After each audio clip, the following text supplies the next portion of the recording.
Today we had a conversation on Cuba, and we were very excited and lucky to have the first secretary of the Cuban Embassy with us today to do a presentation, answer questions, and really to start a dialogue so people could get to know more about what's happening in Cuba, what's happening with U.S.-Cuban relations. Unfortunately, after the Cuban Revolution, United States, the President Eisenhower cut the relations between Cuba, the diplomatic relations between Cuba and United States, and we face 50 years of difference, and we had the U.S. embargo against Cuba that made too difficult to improve the relations. But since December 17, 2014, President Raúl Castro in Cuba and President Barack Obama here in the United States announced to the world that they were ready to improve the relations, to try to work for the reestablishment of the relations between Cuba and the United States. And I really believe this was because the majority of the people here in the United States wants better relations with Cuba. And we proved in these last 2 years that we can do many more things and are good for both sides, for Cuba and also for the United States. Americans have been kind of told a story about Cuba that isn't necessarily true, and that the United States bears a great deal of responsibility for the periods of dictatorship in Cuba that preceded Castro, the invasion of Cuba and turning Cuba into a virtual colony for a period of time. And I don't think most Americans know about that. And I think it's something that's important to understand, and I think it's important to understand why relationships went sour between the United States and Cuba. I've been there a few times. I've always found the Cuban people really friendly. And I remember the first time I was there, I was watching a news broadcast, and they were talking about something involving the United States and Cuba, and there was they obviously don't agree with the American government. But then they went on to talk about that the American people, that you shouldn't hold it against the American people. And I was so struck by that because, we have our enemies in the world, and we don't make distinctions between governments and people. And I was kind of amazed that they actually, at the same time talking about a disagreement with the American government, talked about the American people. It's interesting when you think of the Cuban-U.S. relations, because what we hear so much is from the U.S. and the U.S. perspective, but going back and hearing about it from the Cuban perspective, and particularly looking at the quotes from President Kennedy over the years, and looking at what President Obama has been able to do over the 8 years that he worked on this issue. It's really remarkable when somebody puts it all together for you. The embargo is the main obstacle for the relations between Cuba and the United States. We proved that we can accomplish a lot, and we have for the first time direct flights, commercial flights between Cuba and the United States. We start collaborations in many areas. We had academic, sport, cultural interchange, people-to-people interchange, and to put only one example, we already had a cancer vaccine in New York, in the Roswell Park Institute. We are doing the trials for that, and we really believe, again, is what is good for both people, for the people of Cuba, for the people of the United States. We can accomplish a lot if the embargo is ended, and again, according to all the polls, is what the majority of the Americans wants, is what the majority of the Cuban Americans wants here in the United States, but it's also what every country in the world wants, because if you go to United Nations, you're going to see that no country in the world support the U.S. embargo against Cuba. So we have to work, but we really believe it's good.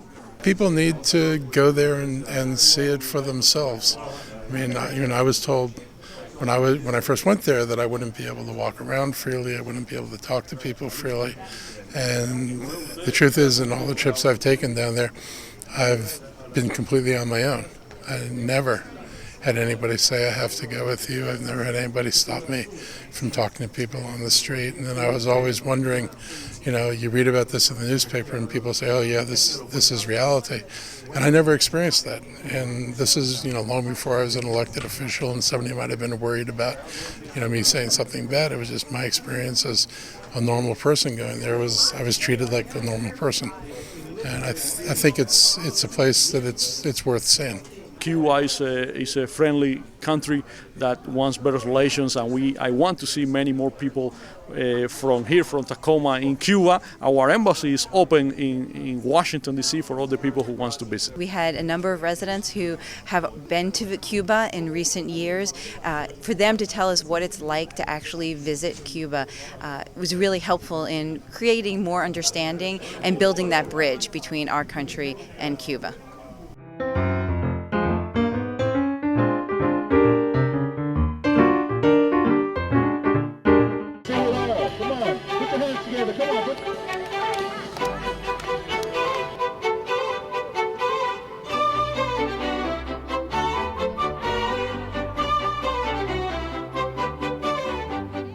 It's just a community event. You can come out with your children. We have face painting. We have dancing. Our local station, WGCS, is here today. A lot of moon bounces here, so it's a good idea to just come out with your family and just enjoy. WGTS was started by the university actually 60 years ago this year. It's the 60th birthday of WGTS 91.9. We are a separate company that's owned by the university. So yes, we're our own company, and yes, we are owned by the university as well. WGTS 91.9 is a community-based radio station. In fact, it's 100% supported by the community, so I don't hear any commercials. Our goal is to serve the greater Washington, D.C. community. What we want to take people, point a spotlight on something and say, here's how we can make a difference. Here's how we can make the DMV a better place to live. So we have all sorts of service projects. We've been down at the Central Union Mission this year. Last week we packed 10,000 meals to send to Haiti. Today, part of the Family Fun Festival is an event that we have for the community here in Takoma Park. So anywhere we can go and we can serve people in our community, that's what WGTS is all about.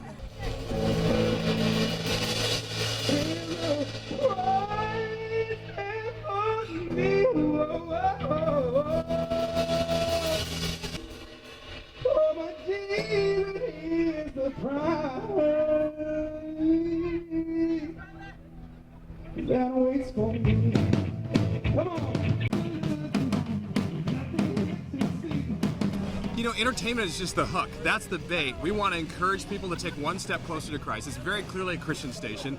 And when you become a believer, we want to encourage you to go out and serve other people, you know, to take the message, the good news to other people. We have so many radio, television stations, internet stations that are putting out news that's discouraging. It's about terrorism. It's about crime.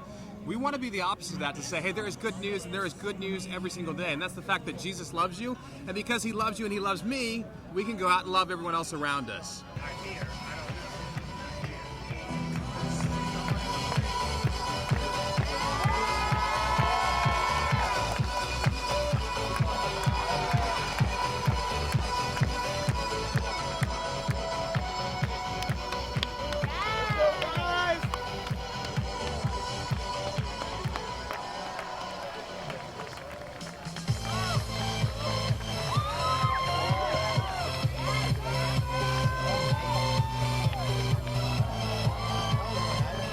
It's just a service event. It's for the community. We're here for everybody. We're here for the community. We're here to see if you want to, enroll into a university, and if not, we're just here to help support different people. Well, I ain't come to wade in the water, Lord, I came to feel the flood, because I never want to be the same. Every particular sin that I've ever been in, it starts with me and always ends the same. It's great to be here at Family Fun Day on Washington Adventist University's campus. This signals the start of spring for here in our region. This is one of the first of many outdoor celebrations that we will have in Takoma Park. So it's great to see all these people come out today. This probably is the largest group of people I have seen at the Family Fun Day celebration. I want to thank Washington Adventist University for continuing this tradition, and I want to thank all of the families who came out today to see our beautiful city, Takoma Park. Take a few pictures, always leaving the turtles alone.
and have fun this afternoon.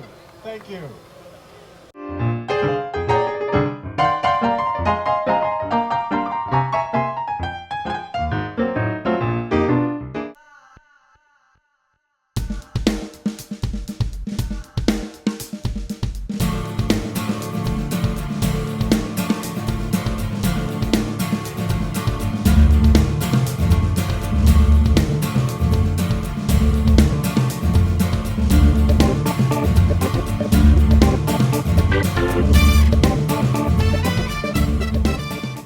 This art is made from recycled materials and also something called Mod Podge. I generally do white-on-white dimensional work, but this is my new series. And I just use bottles, plastic bottles that I cut up and sew together.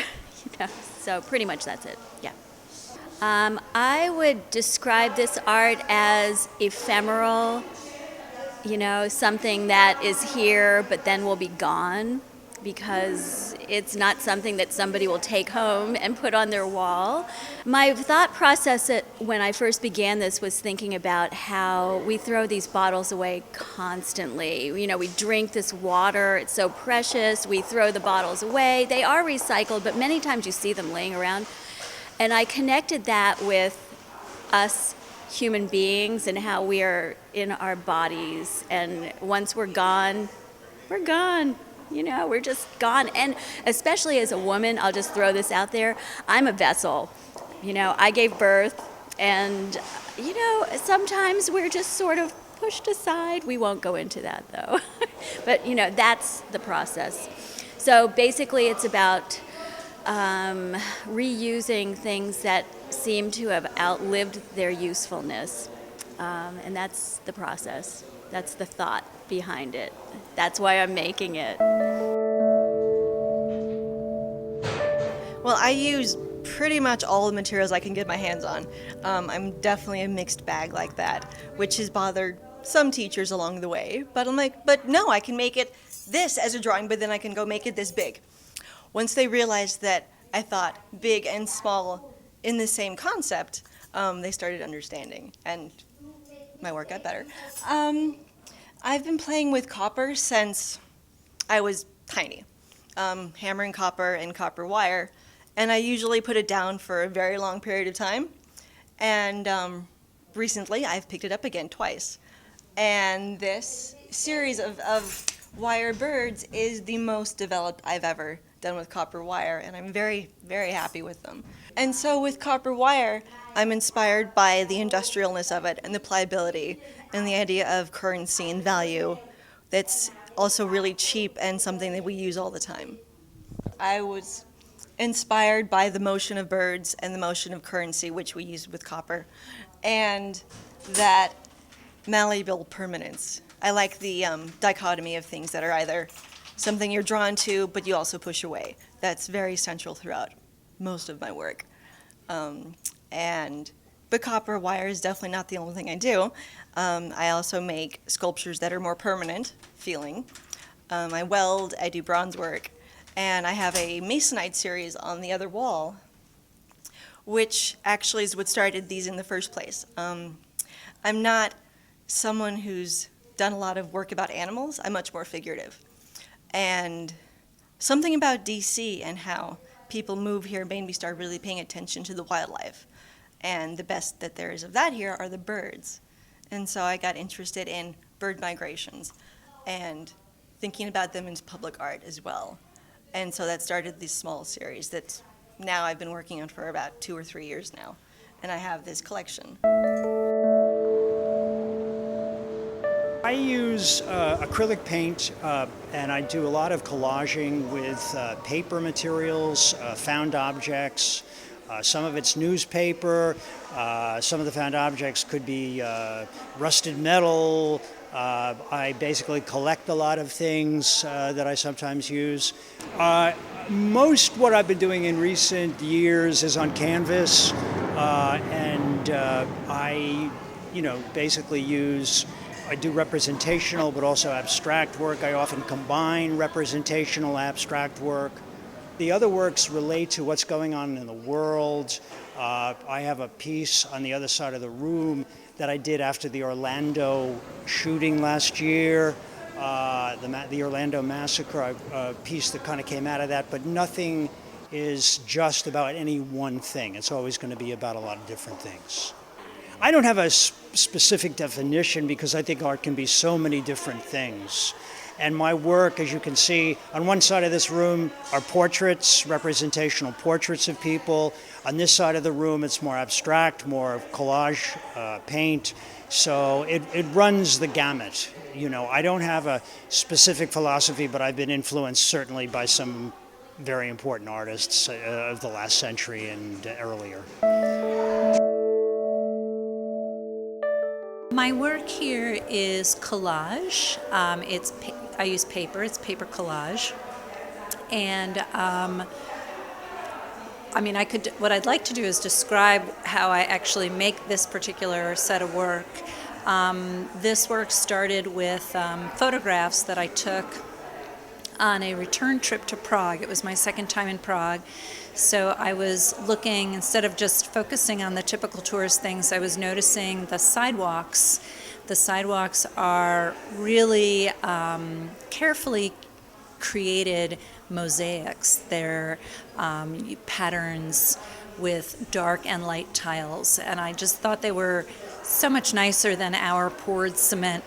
So there was artistry to them. So I took photographs of the sidewalks, and then it was a couple years later that I pulled those pictures out and reduced them to about 1 inch on the computer, and then filled a whole sheet of paper with that 1 inch size photo. From that, I cut little pieces and I backed them on colored pastel paper, and then I arranged those little pieces into the patterns that you see in the work. I usually have an idea of what it's going to look like before I actually get started, so I know approximately how many pieces to make and what colors I want to use. I have sort of an image in my head of what it is I want it to look like. Then I create the pieces, I arrange them, and then I glue them down. So that's the work that I have downstairs.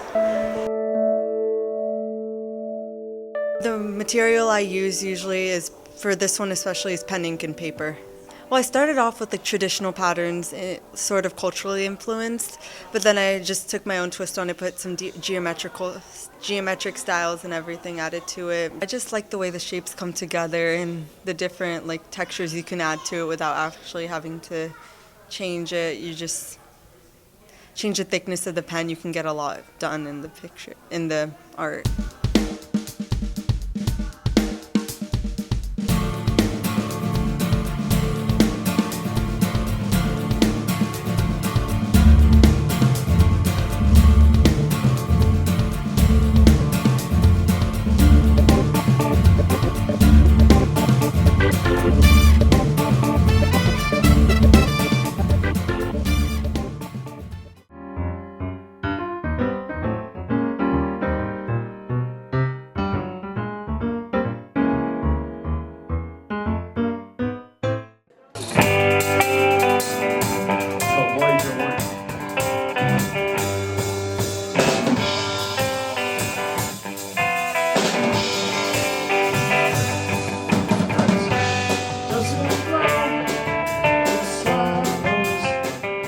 I believe 25 play activities planned today.